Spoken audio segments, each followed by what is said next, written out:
இன்றைக்கு கிறிஸ்தவர்களுக்குள்ளே இது பாவம் என்றொரு கேள்விக்குறி. சிலர் சொல்லுகிறார்கள், நாங்கள் சபைக்கு போறோம், வார்த்தையுள்ள சபைக்கு போறோம், ஜெபமுள்ள சபைக்கு போறோம், பரிசுத்த சபைக்கு போறோம் என்று சொல்லி அநேக ஜனங்கள் ஏமாந்து கொண்டிருக்கிறதை பார்க்க முடியும். சபையுடைய பேரை வைத்தொன்றும் யாரும் பரலத்து போக முடியாது. சபை, பரிசுத்த சபை எங்கே கூடினாலும் பரிசுத்த வார்த்தையை பேசுறது பரிசுத்த ஆவியானவர். ஒரு மனுஷன் பரிசுத்த ஆவிக்கு இடம் கொடுத்தால் அந்த ஆவியான அவனை ஒரு குற்றப்படுத்தாமல் பரிசுத்த ஆவியிலே பேசுவது உண்மை. ஆனபடி சபை என்று சொல்லி நீங்கள் அழிந்து போகக்கூடாது. தேவ நோக்கத்தை, தேவ சித்தத்தை சபை விசுவாசிகள் செய்ய வேண்டும் என்று தாழ்மையோடு வேண்டிக் கொள்கிறேன். தேவன் மரித்தோரிலிருந்து உயிர்த்தெழும்பின பின்பு ஒரு சபை விசுவாசியாக யாரையும் அழைக்கவில்லை. அவர் அழைக்கிறது ஒரு சீஷனாக நம்மை அழைத்திருக்கிறார். அப்ப சீஷனாக நம்மை அழைத்திருக்கிறதுனாலே சீஷன்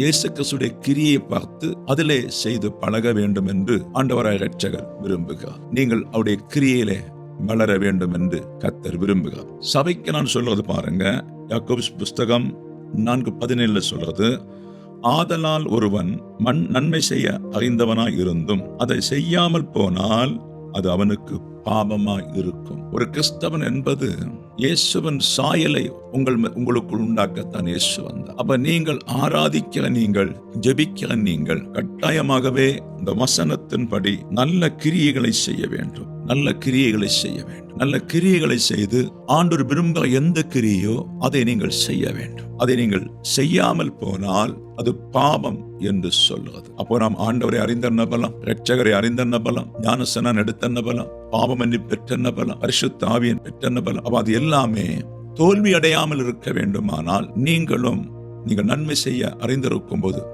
அதை யாருக்கு தேவையோ அவர்களுக்கு உங்க நன்மைகளை செய்ய வேண்டும் என்று சொல்லிதான் வேத வசனம் சொல்லுவது. அப்படி செய்யுங்க.